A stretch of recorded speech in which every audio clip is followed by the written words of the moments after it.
welcome back after so much of time, after such a long gap. We are resuming our current affairs series, that the one which we were doing before the lockdowns. Okay. So now we are again going to start our very important current affairs, the whole series for mains as well as prelims. Now that the exams have been postponed, so we'll be dealing with topics that are more important from the mains point of view, because this is the time when the aspirant should go for the mains answer writing practice as well, because the prelims section you might have covered in the the deadline that was earlier announced for the UPSC prelims exam. So I hope that you would have covered most of the prelims topics. Now we are going to focus mainly on the issues that are going to be important from not only from the prelims point of view but also from the mains point of view. ठीक है. So although this is a current affairs series, the whole lecture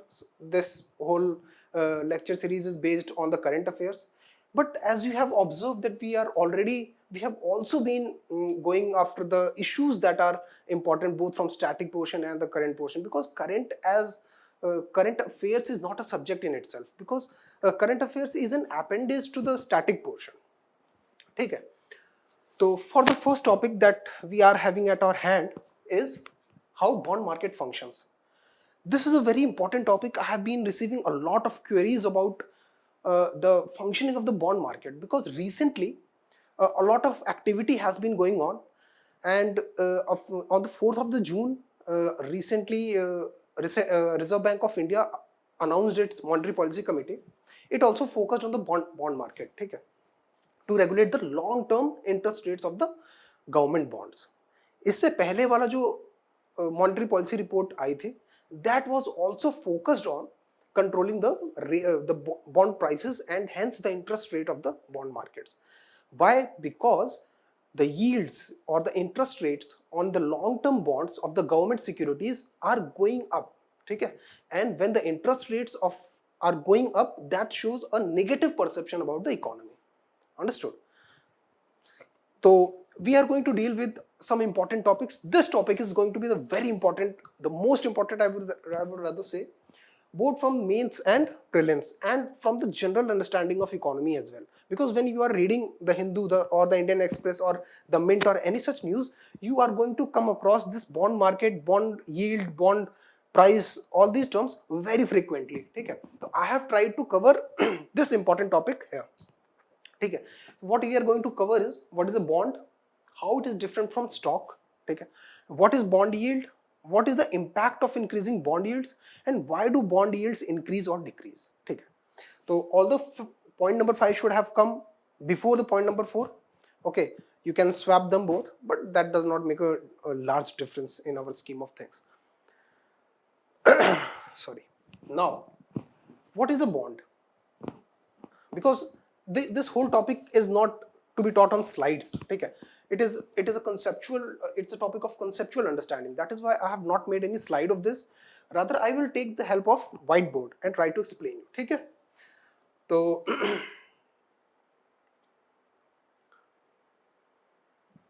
fine.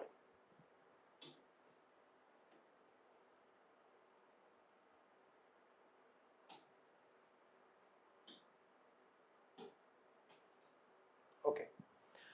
What is a bond and what is a stock? ठीक है. सबसे important जो चीज हमारे पास है, bond and stock. These two are very important ones. The first one is a bond, and the second one is stock.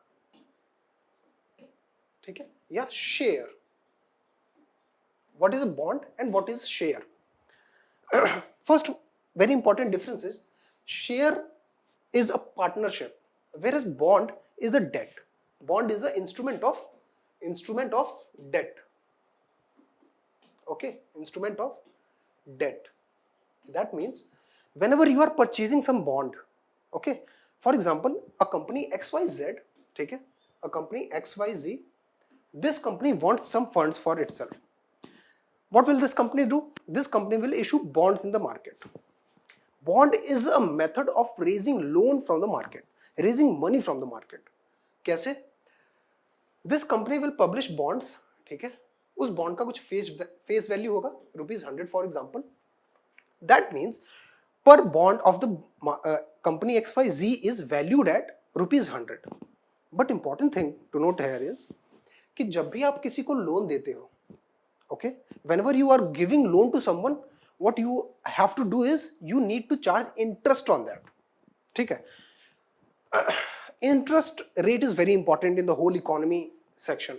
GS3 में और even prelims में interest becomes very important. ठीक है, तो first of all I will try to explain what is the conception of bond, ठीक है, and why is it different from share and how is it different from share.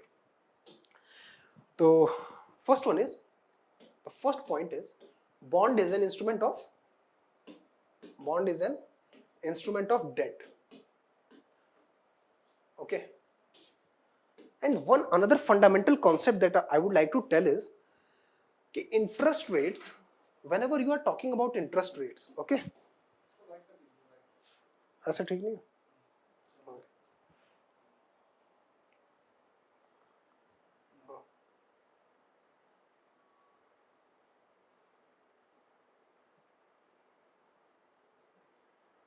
Fine. Okay. There seems to be some problem with it. Oh, is this fine now? Fine.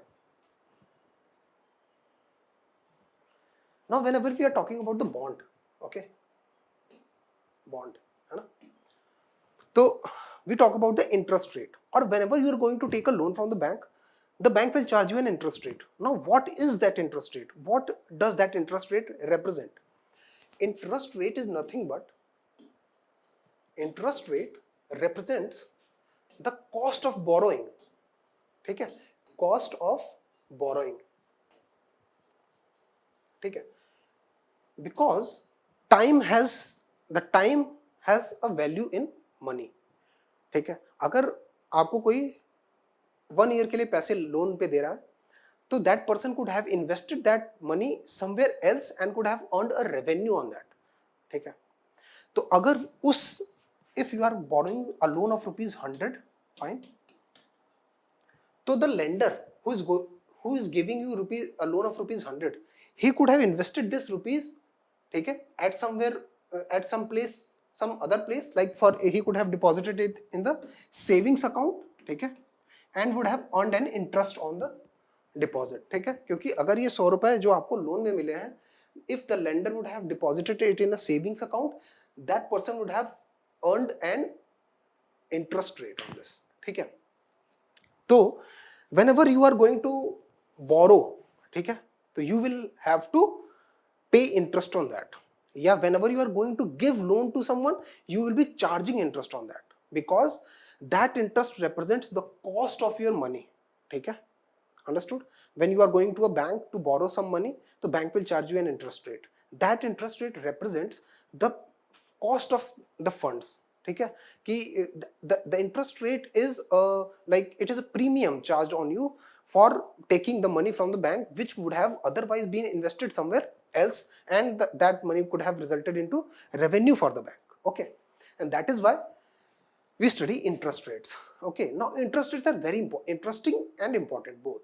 Why? Because the interest rate in an economy show the health of the economy. ठीक है, अगर interest rates बहुत high हैं, that represents a higher inflation. ठीक है, that means the economy's the perception of the economy, ठीक है, of the investors is not very good because they are not anticipating very good returns. ठीक है, that makes the cost of borrowing higher, and that due to which the interest rate increases. Understood?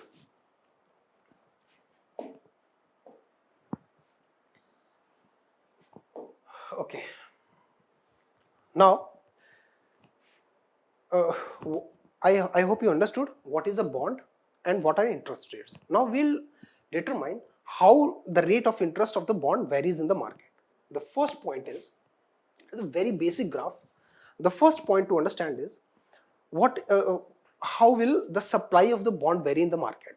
ठीक है, अब इसको समझने से पहले ये समझना जरूरी है कि लोन कौन देता है और लोन लेता कौन है. ठीक है, ठीक है, तो उसके लिए there are two participants in the economy. The first one is households, ठीक है, households, and the second one is corporate. Okay, corporate, ठीक है. हाउसहोल्ड्स के पास क्या है? सेविंग्स है. और कॉर्पोरेट के पास क्या है? इंफ्रास्ट्रक्चर में इन्वेस्ट करने के लिए नीड है. तो नीड जहां पे है इन्वेस्टमेंट की, वहां पे क्या जनरेट होगा? डिमांड जनरेट होगी. ठीक है. और जिसके पास सेविंग्स है वो क्या जनरेट करेगा? सप्लाई जनरेट करेगा. ठीक है. अगर किसी को लोन लेना है तो कोई लोन देने वाला भी होना चाहिए. A very basic phenomena. ठीक है. तो हाउस होल्ड्स के पास जो सेविंग्स है, ठीक है, वो सेविंग्स हाउस होल्ड देते हैं किसको? कॉर्पोरेट्स को. They of course do not give directly, or they may give directly also by subscribing to the bonds issued by the corporate. Or these savings will be stored in the bank. That bank will lend to the corporates, and that bank will charge interest rate on the lending, and bank will also provide some interest on the savings that the households have deposited with the bank. Understood? Okay. And what do corporates do? Corporates invest that money into infrastructure or any kind of project, and they generate wages, ठीक है, profits and dividends, which again accrue to the households. This is the circular economy, a very basic example of circular economy. ठीक है, जहां पे households के पास savings है, corporate के पास investment की नीड है. तो हाउसहोल्ड्स अपनी सेविंग्स डायरेक्टली या तो बॉन्ड खरीद के कॉर्पोरेट्स को दे दे. ठीक है. Bond is no rocket science. Bond एक जस्ट पेपर है. वो पेपर एक लोन का पेपर है, जो कि कॉर्पोरेट को लोन चाहिए तो they publish a bond for some rupees, some designated amount, and this bond is transfer to household. ठीक है. Now this household will purchasing, तो अब ये 100 रुपीज इसको पे करेगा. Okay. But the corporate will also be providing the interest rate to the household. For example, ₹5 per annum. यानी हर साल के लास्ट में वो एंटिटी हाउस होल्ड को 5 रुपीज देगी. And for example if the bond is for 2 years, okay, तो 2 years बाद corporate will return ₹100, ठीक है, प्लस सेकेंड ईयर का इंटरेस्ट प्लस पहले ईयर का इंटरेस्ट, यानी total return will be 110 rupees. Understood? तो जो हाउस होल्ड है उसके पास इंसेंटिव क्या है कि मैं ये बॉन्ड क्यों परचेज करूं. ठीक है. तो उसका इंसेंटिव ये है कि इनके पास अगर 100 रुपीज पड़े थे आइडल, ओके, और अगर बैंक में सेविंग रेट ऑफ इंटरेस्ट था, सेविंग्स पे interest rate is not high. Okay. Savings पे interest rate currently it is around 6 to 7%. ठीक है. But on the debt, in the debt market it is around 10%. Fine. तो savings पे अगर interest rate 6% था तो 100 रुपीज पे 6 रुपीज मिलते हर पर ईयर. लेकिन यहां पे चूंकि the interest rate was around 10%, तो यहां पे 10 रुपीज हर ईयर के लास्ट में मिलते हैं. तो savings, the household could have either gone for savings और it could have gone for the purchase of the debt the purchase of the bond. So why are not all the household going for purchasing of the bond? Why are they instead saving a lot rather than purchasing the bonds? This is an important question to address. है ना, कि अगर bonds पे interest rate high है या bonds पे returns high हैं as compared to the saving accounts, तो why is everyone not purchasing a bond instead of saving their money in the bank account? Because in India at least the rate of savings in bank accounts is very high. ठीक है, as compared to the investment in the money and capital market. Okay. This is one of the reason कि India में corporate bond market is not very developed. ठीक है. तो अब इसके पीछे रीजन ये है, very important reason is risk. Okay. Bonds are risky. Okay. Bonds are risky whereas savings accounts are very safe. तो अगर हम इकोनॉमिक पर्सपेक्टिव से इसको देखें तो it becomes simpler to understand that जहां पे रेट ऑफ रिस्क हाई है वहां पे इंटरेस्ट रेट भी हाई है. Understood? That this higher interest rate in itself represents a higher risk ये इंटरेस्ट रेट ही इसलिए आपको हाई मिल रही है क्योंकि there is an inherent assertion, inherent assumption sorry, that the interest the risk will be high. ठीक है. Why? Because the price of this bond depends upon the market supply and demand. ठीक है. The price of the bond depends upon market supply and demand, which varies a lot on a day-to-day basis as well, monthly basis, weekly basis. ठीक है. But in the savings rate, ठीक है, the savings में जो interest rate है उसका fluctuation is not very high. ठीक है, as compared to bond markets. तो savings accounts are safe as compared to the bond markets. इसीलिए savings पे आपको कम rate of interest मिलता है as compared to the bond market. Understood? This was the basic definition of how a bond market starts, yeah, how a bond market functions. Now, having understood this, we will try to understand कि bond का supply के साथ bond का price कैसे vary करता है and bond का yield कैसे vary करता है. And recently Operation Twist was in news. ठीक है. In one of my previous lectures also I discussed Operation Twist at length. ठीक है. In that lecture also even I tried to explain कि what is a bond market and how it functions, but it was not a very detailed one. ठीक है. Because I had to limit due to the main issue at hand, that was Operation Twist. Now very important thing is कि bond के बारे में जो important theory है कि bond का price कैसे vary करता है. ठीक है. Sorry. How does the price of the bond varies and how the yield of the bond is related to the price of the bond? We'll be understanding it in a very lucid manner, very detailed manner. ठीक है. Because this is the last time you are going to study bond and bond yield and all these concepts. You will have to look nowhere else for this. ठीक है. The first theory that relates, ठीक है, is quantity of loanable funds. ठीक है. It's a very interesting topic as well. ठीक है. Quantity of loanable funds. तो very basic thing, no rocket science, very basic thing कि किसी भी चीज का supply and demand, sorry demand नहीं, किसी भी चीज की सप्लाई उसकी अवेलेबिलिटी पे डिपेंड करती है. अंडरस्टूड? अगर इंडिया के पास एग्रीकल्चरल प्रोड्यूस ज्यादा हो जाएगा, then we will be able to export, right? We will be able to supply it in the international market. अगर हमारे पास already food grains का deficit है, तो we will not be a supplier into the market, rather we will be the consumer of the market. ठीक है. We will be not generating the supply, rather we will be generating the demand for the food grains. Similarly, bond rates, bond का जो price है, that depends upon the availability of the funds that can be loaned in the market. अब loan का मतलब क्या हुआ?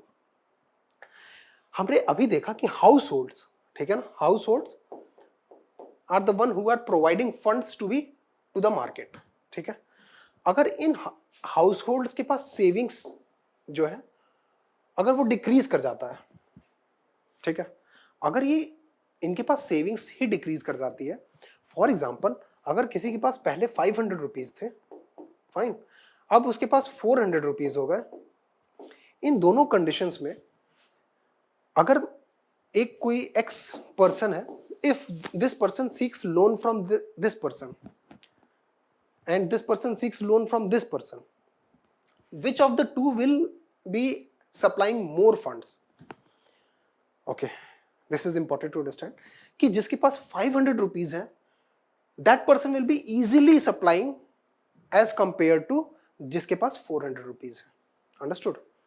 मतलब अगर हमारी सेविंग्स इंक्रीज हो जाती हैं, अगर हमारी सेविंग्स इंक्रीज हो जाती है मार्केट इकोनॉमी में, तो हमारा जो क्वांटिटी ऑफ लोनेबल फंड्स है वो इंक्रीज हो जाता है. अगर quantity of loanable funds increase हो जाएगा, सप्लाई इंक्रीज हो जाएगी, तो of course the interest rate will fall. Understood? The interest rate will fall. Now if we draw a curve of supply, ठीक है, okay, the first one is, this is supply of loanable funds, supply of loanable funds, ठीक है, and this one is interest rate. Now I am going to draw a curve which represents कि supply of loanable funds का relation interest rate के साथ कैसे है। अगर हम इसको भूल जाएं अभी के लिए, ठीक है, will be taking it again, okay. If a person A, ठीक है, is the one who is going to lend money to someone, ठीक है, if person A is going to lend money यानी he is going to offer loan, तो इसका motive क्या है? Profit maximization. वो प्रॉफिट मैक्सिमाइजेशन कैसे हो सकता है? When this person is getting a higher rate of interest on his money, ठीक है। अगर इसको हम बहुत सिंपल टर्म्स में समझने की कोशिश करें, mister A has an amount of ₹1000, ठीक है, he is having a amount of ₹1000, he wants to loan this amount to someone else, ठीक है। अब यहां पे दो पीपल है, the first one is X, the second one is Y. X says कि I will offer you interest rate of 10%, ठीक है, and Y says that I will offer you an interest rate of 15%. That means अगर मुझे आप ये loan दे देते हो तो मैं आपको ₹100 यानी 10% ऑफ ₹1000 इज ₹100, ठीक है, आपको हर ईयर ₹100 दूंगा। और this Y person says that अगर आप ये मुझे ₹1000 आज लोन के फॉर्म में दे देते हो तो मैं आपको क्या दूंगा? 15% यानी ₹150 दूंगा, ठीक है। तो मिस्टर ए की प्रेफरेंस किसके लिए होगी? Of course higher interest rates, understood. That means when the interest rates on loans या interest rate of bond increases, the interest rate of bond increases, what happens is the supply of the funds increases, understood. that means अगर हम XY person की जगह ये consider कर लें कि ये मार्केट है एंड द मार्केट में जो लोनेबल फंड्स का इंटरेस्ट रेट है वो 10% से 15% हो गया, तो of course people will try to supply more funds because now they are getting higher rate of return. Interest means higher rate of return on the amount that they are going to loan to someone, understood. तो of course supply curve ऐसे होगा। क्यों? Supply of loanable funds increase होगा कैसे? Interest rate के साथ। अगर interest rate market में बढ़ी, अंडरस्टूड, अगर इंटरेस्ट रेट मार्केट में बढ़ी तो सप्लाई कर्व ऊपर जाएगा, यानी supply of loanable funds will increase, okay. ये तो हो गया सप्लाई साइड को। Now we are going to analyze from the demand side, okay. अब डिमांड सबसे इंपॉर्टेंट चीज है कि सप्लाई कौन प्रोवाइड कर रहा है? Mister A, understood. Now mister A is what? Households, जिनके पास सेविंग्स है, ठीक है। अगर हम इसको पूरा रिमूव कर दें now and now we analyze it from the demand side, ठीक है। अब डिमांड साइड में कौन है? डिमांड साइड में कंपनीज हैं, फॉर एग्जांपल टीसीएस और रिलायंस, ठीक है। Now this company wants loans, this company wants funds, what will the company do? The company will publish bonds and will sell into the market, ठीक है। लेकिन अगर ये कंपनी ये कह रही है कि हम 15% इंटरेस्ट देंगे, ठीक है, जो हमें ₹1000 दे देगा, सप्लाई वाले को रिवर्स कर दिया हमने, ठीक है। अगर ये कंपनी कह रही है जो हमें ₹1000 दे देगा हम उसको 15% देंगे, understood. Similarly another company, Reliance for example, it says that we will offer 20% interest to anyone who gives us the loan of ₹1000, ठीक है, okay. Sorry, there is a minor mistake. This thing we analyzed in the supply side. अब demand की साइड से अगर हम observe करें तो कंपनीज का एम क्या है? कंपनीज का एम भी तो है प्रॉफिट मैक्सिमाइजेशन। जैसे लेंडर्स का एम है, the people who are going to loan the money, उनका एम क्या है? अपना प्रॉफिट मैक्सिमाइजेशन। कैसे? अपने लोन दी हुई मनी पे higher rate of interest charge करके, अंडरस्टूड। वैसे ही कंपनीज का एम क्या है? अपना प्रॉफिट मैक्सिमाइजेशन बाय रिड्यूसिंग और minimizing the cost of the loan that they are going to take, ठीक है। फॉर एग्जांपल लाइक अगेन, अगर ये टीसीएस कंपनी है, अगर ये टीसीएस कंपनी मार्केट में लोन लेने आई है, ठीक है, और टीसीएस कंपनी ने देखा कि मार्केट का इंटरेस्ट रेट 15% चल रहा है, यानी इफ टीसीएस कंपनी बोरोज ₹1000, ठीक है, अगर ये कंपनी ₹1000 बोरो करती है आज, तो इसको 15% यानी ₹150 बोरोवर लेंडर को देने होंगे, ठीक है, as compare to another market जहां पे 10% है। अगर इंटरेस्ट रेट लो होगी, ठीक है, तो इस कंपनी को बॉन्ड इशू करने में आसानी होगी। क्यों? क्योंकि इसका जो डेट ऑब्लिगेशन है, इंटरेस्ट रेट पे करने का जो ऑब्लिगेशन है, वो कम हो जाएगा। Understood? It's very simple, I will try to explain it again. This is a company which wants a loan, ठीक है। अगर ये लोन ले रही है तो इसको उस लोन पे इंटरेस्ट देना पड़ेगा। अगर ये इंटरेस्ट 15% देना चाह रही है या ये इंटरेस्ट 10% देना चाहिए, तो of course the preference will be for lower interest rate. यानी जब इंटरेस्ट रेट्स लो होंगी तो demand for bond will be high. Understood? Because demand is being generated by the corporates, demand is being generated by the government, ठीक है, या demand is being generated by the people who are going to take loans. Okay, तो ये loans का demand कब high होगा? जब उस लोन की जो cost of raising the loan होगा वो लो होगा। वो cost of raising the loan क्या है? इंटरेस्ट रेट, ठीक है। यानी अगर ये आज एक बॉन्ड छाप के, sorry, if TCS publishes a bond, है ना, ₹100 and sells it to someone, if the interest rate is 15%, that means TCS will have to pay the person who is borrowing their bond 1550 rupees at the end of the year. Instead, अगर यहाँ पे demand ज्यादा TCS की होगी या 10% पे होगी, of course, because यहाँ पे खाली 100 रुपए ही देने पड़ रहे हैं, यहाँ पे 150 रुपए देने पड़ रहे हैं, तो ऑफ कोर्स जहाँ पे cost of raising the loan is low, वहां पे डिमांड हाई होगी। यानी अगर इंटरेस्ट रेट्स हाई हैं, यानी इंटरेस्ट रेट्स हाई हैं, ठीक है, तो सप्लाई, सॉरी, डिमांड जो होगी वो, okay, this is the demand curve. Okay, now this was earlier supply of loans. अब यहां पे क्या कर ले? Okay,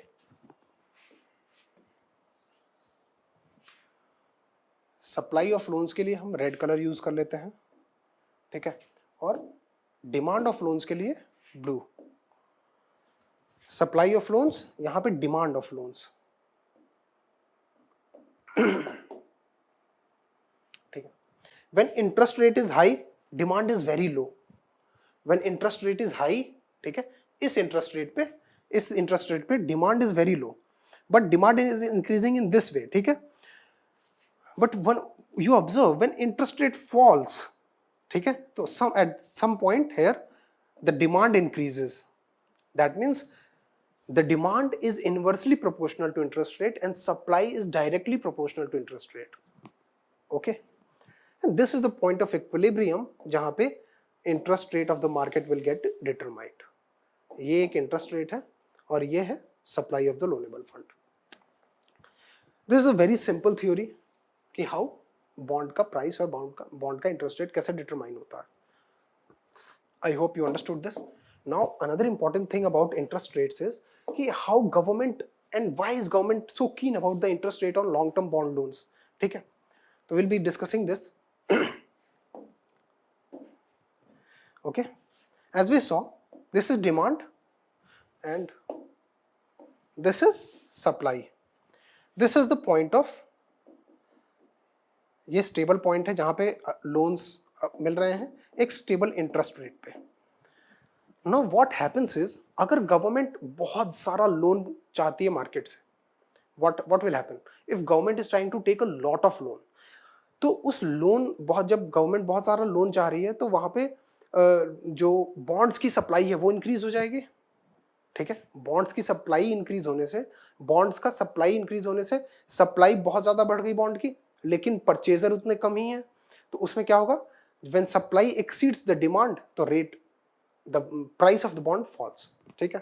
Another curve, this is the curve we understood. Now this is about supply of bonds. Okay, supply of bonds. This was about loanable funds.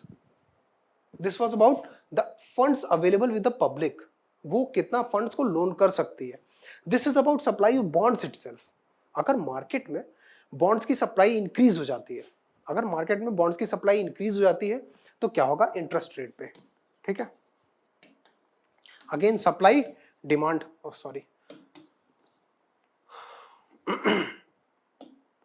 Again supply and demand. Okay, now what happens is supply of bonds increases, अगर bond की supply increase हो जाती है, ठीक है, तो this curve shifts at this point, sorry, ठीक है, अगर सप्लाई इंक्रीज हो जाती है बॉन्ड्स की मार्केट में, तो this shifts at this point, ठीक है, this curve shifts at this point, right, we will understand why. Now supply is increased, that means more number of bonds, bond market में bonds तो बहुत सारे हैं बट परचेज करने वाले बहुत कम है. इससे क्या होगा, बॉन्ड का प्राइस बहुत कम हो जाएगा. क्यों, supply is exceeding the demand, तो price obviously falls. You can also observe that new point of equilibrium is here, ठीक है, as compare to the original interest rate here. That means when the supply of bonds increases बहुत सारा, ठीक है, तो interest rate falls. Interest rate जब fall हो जाएगा, ओके, जब इंटरेस्ट रेट फॉल हो जाएगा,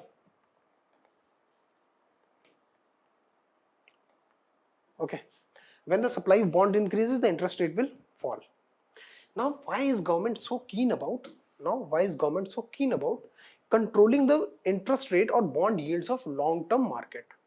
Okay, this needs to be removed now. I hope you understand how the bond market functions. Those were the two basic theories, and इन्हीं theories का use करके आप bond को analyze कर सकते हो. Now, why is government so keen about controlling the rate of interest on the long-term bonds? I have already explained it in one of lecture, but I would like to summarize it here. कि whenever, ठीक है, for example, this is a bond of rupees 100 and a fixed rate of interest of rupees, 5%. This 5% is the amount of interest that this bond will pay on the face value. Face value कितना इसका, ₹100. But अगर इस bond की supply market में बहुत ज्यादा बढ़ जाती है, ओके, अगर इस मार्केट में इस बॉन्ड की सप्लाई बहुत ज्यादा बढ़ जाती है, दैट मीन्स कि इसका प्राइस फॉल हो जाएगा, क्योंकि ऑफ कोर्स जो सप्लाई बहुत ज्यादा हो जाती है जिस चीज की, उसका प्राइस फॉल हो जाता है, ठीक है, basic law of supply and demand. But this now the person who has already purchased a bond of ₹100, ठीक है, अब यही बॉन्ड आपको ₹90 में ही विल सेल, ठीक है, because the price of this bond is going to fall below 80. In anticipation this person will sell at ₹90 only, ठीक है, ठीक है, कि he is not expecting a very good return on his bond.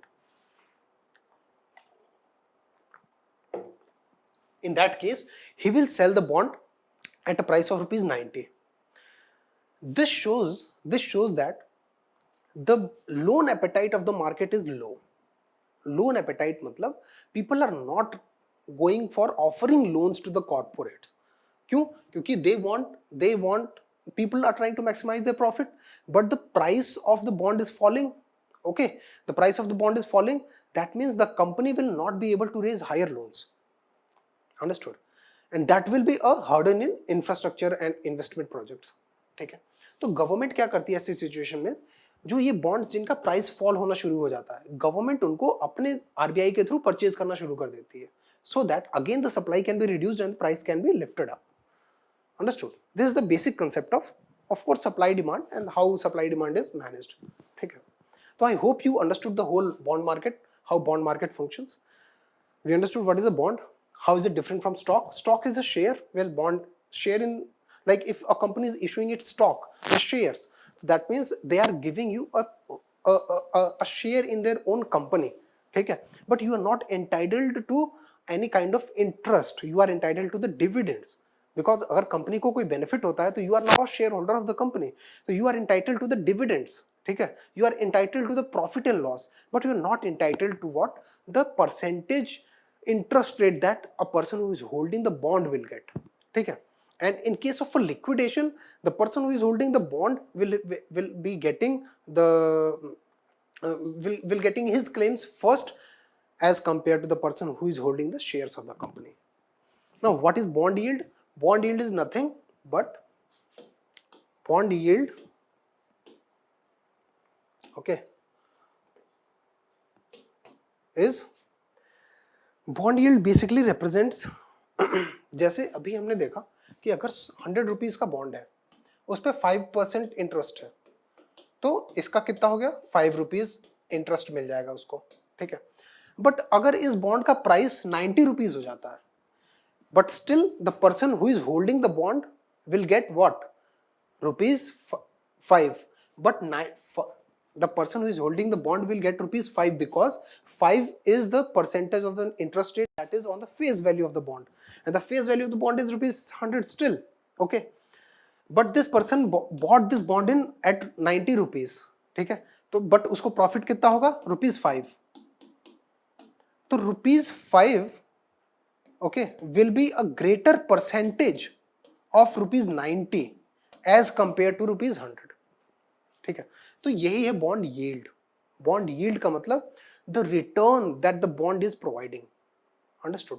मतलब अगर एक 100 रुपीज का bond अगर किसी ने खरीदा, फॉर एग्जाम्पल मैंने एक 100 रुपीज का बॉन्ड खरीदा जिसका इंटरेस्ट रेट 5% था, तो पहले साल मुझे 5 रुपए मिले और मैंने बॉन्ड को अपने पास रखा, लेकिन मैंने देखा कि उस कंपनी का वैल्यू कुछ अच्छा नहीं चल रहा है एंड द कंपनी का बॉन्ड की प्राइस गिर रही है, ठीक है।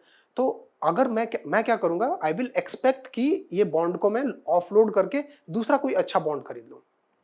इन दैट केस जो मैंने बॉन्ड 100 रुपीज में खरीदा था, I will sell that bond for example at 90 rupees, because I am not expecting very good return, और उस बॉन्ड को परचेज करने कोई चाह नहीं रहा है, ठीक है, 100 रुपीज पे, तो ऑफकोर्स उसका डिमांड कम हो गया है।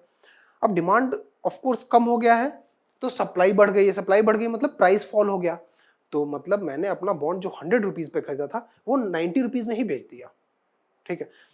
बट वो बॉन्ड किसी कंपनी का था, किसी कंपनी को बिलोंग करता है, तो the holder of the bond will get an amount of interest that is written on the bond, ठीक है। अगर वो बॉन्ड किसी ने 90 रुपीज में मुझसे खरीद दिया, स्टिल नेक्स्ट ईयर के एंड में that person will be getting what, 5 rupees at as an interest, ठीक है।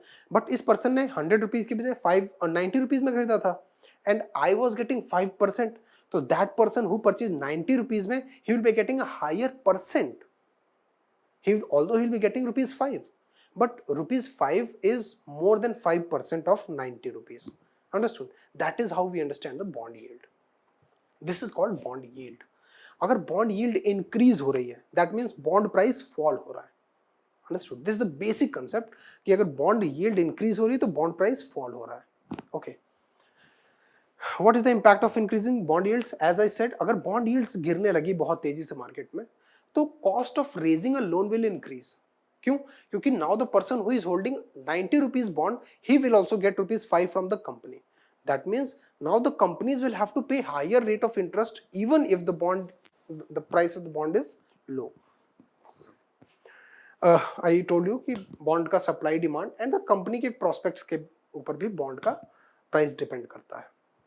Now I hope you understand how bond market functions and what is the bond yield and what is the government doing. Now operation twist में क्या था? RBI का operation twist था to control the falling price of the long term bonds, ठीक है। What happened was long term bonds का price बहुत rapidly fall हो रहा था because of lockdown and all these situations, ठीक है। उसकी वजह से गवर्नमेंट ने क्या किया, ऑपरेशन ट्विस्ट लाया जहां पे शॉर्ट टर्म बॉन्ड्स को सेल करके और जो मनी आई उसी मनी से लॉन्ग टर्म बॉन्ड्स को परचेज किया, ठीक है। तो शॉर्ट टर्म बॉन्ड्स को बहुत सारा सेल किया, तो मार्केट में शॉर्ट टर्म बॉन्ड्स का सप्लाई बहुत ज्यादा हो गया, सप्लाई बहुत ज्यादा हो गया, तो बहुत ज्यादा सप्लाई शॉर्ट टर्म बॉन्ड्स का हो गया, तो उसका प्राइस फॉल हो गया, है ना। तो शॉर्ट टर्म बॉन्ड्स की for a very small period of time interest rate rise हुआ, ठीक है। शॉर्ट टर्म बॉन्ड्स का बॉन्ड यील्ड इंक्रीज हुआ, but what happened was since the supply of the long term bonds was reduced, ठीक है, और government borrowing is most of the time long term, ठीक है। तो गवर्नमेंट ने अपने लोन्स को सिक्योर करने के लिए क्या किया, लॉन्ग टर्म बॉन्ड्स इशू किए और शॉर्ट टर्म बॉन्ड्स परचेज किए, sorry short term bonds sell किए और लॉन्ग टर्म बॉन्ड्स परचेज किए, understood? Now that is how bond market functions.